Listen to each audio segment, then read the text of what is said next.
Assalamualaikum warahmatullahi wabarakatuh. Kami dari Tim GLS SMP Muhammadiyah 8 Kota Bandung.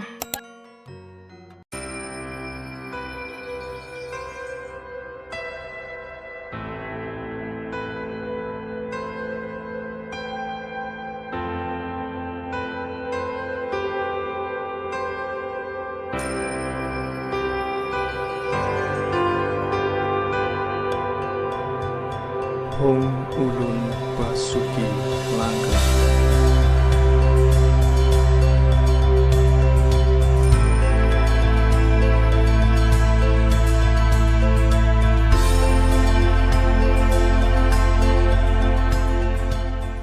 legenda Roro Anteng dan Joko Seger. Asal mula upacara kasada dari Jawa Timur. Alkisah, pada zaman dahulu, hiduplah sepasang suami istri bernama Roro Anteng dan Joko Seger. Roro Anteng dikenal sebagai wanita yang cantik dan berbudi. Sementara Joko Seger merupakan sosok lelaki yang sangat tampan. Pasangan Roro Anteng dan Joko Seger hidup sebagai peternak dan petani di kaki Gunung Bromo. Karena usahanya yang gigih, mereka memiliki banyak ternak dan hasil panen yang melimpah. Namun, kekayaan ternyata belum bisa membuat mereka bahagia, karena Roro Anteng dan Joko Seger belum memiliki keturunan. Kesedihan Roro Anteng karena belum juga memiliki anak membuat Joko Seger gusar. Indah, sebenarnya sudah bertahun-tahun kita menjadi suami istri, tetapi mengapa kita belum dikaruniai anak? Padahal kita sudah mencoba berbagai jenis obat. Sabarlah Kanda, mungkin nanti kita akan dikaruniai anak. Janganlah cepat putus asa, silakan saja semua kepada Dewa. Ucap istrinya untuk menenangkan hati suatu. Roro Anteng mengajak Joko Seger untuk berdoa, memohon kepada Sang Hyang Widiwasa, Tuhan yang Maha Esa. Tak hanya itu, Roro Anteng juga mengajak Joko Seger untuk melakukan puja semadi pada hari Respati Kasih di dekat kawah Gunung Bromo. Pada hari yang ditentukan, Roro Anteng dan Joko Seger pun berangkat dan melakukan puja semadi dalam keheningan. Saat itulah keduanya mendengar suara gaib yang menyatakan bahwa doa mereka telah didengar oleh Dewata Agung. Dikatakan Roro Anteng akan segera mengandung dan melahirkan anak, yang tidak hanya seorang, melainkan 25 orang anak. Namun, hal itu akan diberikan dengan satu syarat, yaitu Salah satu anak kalian harus dikorbankan kembali kepadaku ke dalam kawah Gunung Bromo. tanpa berpikir panjang, baik Roro Anteng dan Joko Seger menyanggupi persyaratan yang diajukan oleh Dewata Agung. Mereka pun senang dan berterima kasih. Terima kasih Dewa, terima kasih karena Engkau telah menerima permintaan kami. Kami akan menepati janji kami. Dengan hati gembira, Roro Anteng dan Joko Seger meninggalkan tempat semadi di kawah Gunung Bromo dan kembali ke rumah. Singkat cerita, sesuai janji Dewata Agung, maka Roro Anteng dan Joko Seger mulai dikaruniai keturunan. Mulai dari anak pertama hingga akhirnya lahir pula anak yang ke-25. Anak bungsu Roro Anteng dan Joko Seger tersebut mereka beri nama Jaya Kusuma, yang berarti bunga.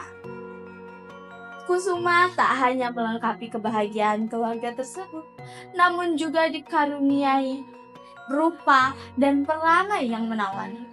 Tak hanya rupawan, Jaya Kusuma adalah anak yang ramah, murah hati, pekerja keras, patuh kepada orang tua, dan gemar melakukan puja semadi.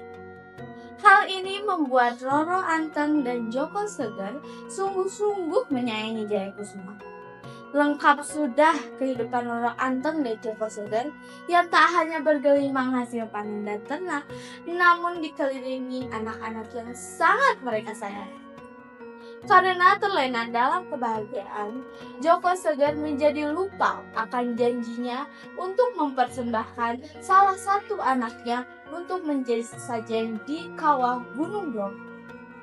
Pada suatu malam, ketika Joko Seger tidur, Dewa menegurnya agar menepati janjinya untuk mempersembahkan salah satu anaknya untuk menjadi sesajen di Gunung Bromo melalui mimpi.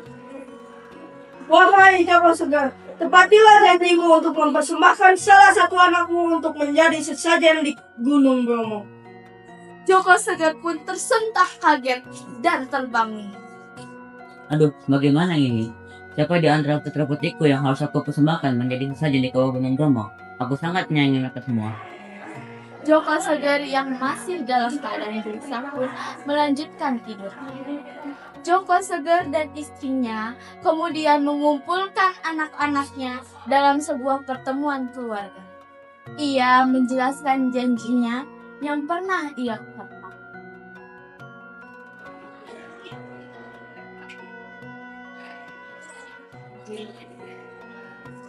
Anak-anakku, ayah sebenarnya mempunyai sebuah janji yang melibatkan kalian. Janji apakah itu, ayahku? Sebelum kalian lahir, ayah dan ibumu ini sudah lama tidak dikaruniai anak. Padahal ayah dan ibumu sudah berdoa dan berusaha.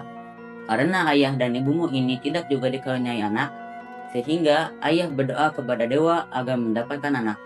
Akhirnya dewa memberi ayah 25 anak. Dengan syarat, salah satu dari mereka ada yang harus dipersembahkan menjadi sesajen di kawah Gunung Bromo. Lalu, apakah yang melibatkan kami, ayahku?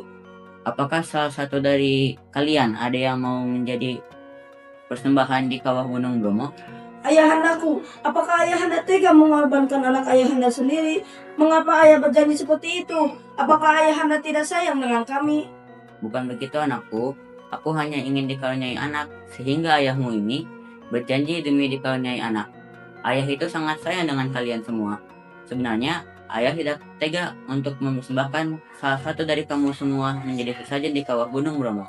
Ampun ayahanda, Ananda pokoknya tidak mau menjadi persembahan di kawah Gunung Bromo. Ananda tidak ingin mati muda ayahanda. Ucap putra-putrinya, kecuali si Jaya Kusuma. Ayahanda, ibunda, Ananda mau menjadi sesajen di kawah Gunung Bromo. Demi ketenangan ayahanda, Ananda sangat menginginkan bahwa ayahanda bahagia. Biarkanlah Ananda yang menjadi sesajen di kawah Gunung Bromo. Ucap si bungsu, Jaya Kusuma. Mendengar perkataan Kusuma, semuanya menjadi sedih. Jaya Kusuma anakku, mengapa kamu berani untuk kami persembahkan menjadi sesajen di kawah Gunung Bromo, sedangkan kakak-kakakmu tak berani melakukannya? Ananda akan melakukan apa saja, termasuk dikorbankan, demi ketenangan ayahanda, penduduk Tengger, ibunda, serta kakak-kakakku.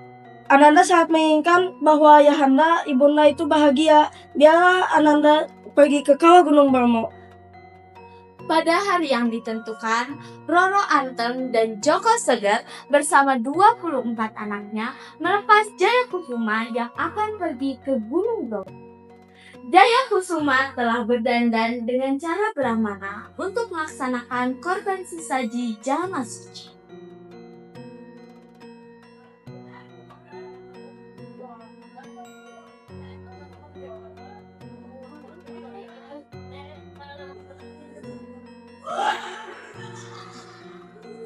Tunggu Kusuma, kami akan mengantarmu dan mengajak semua penduduk desa ke kawah Gunung Bromo.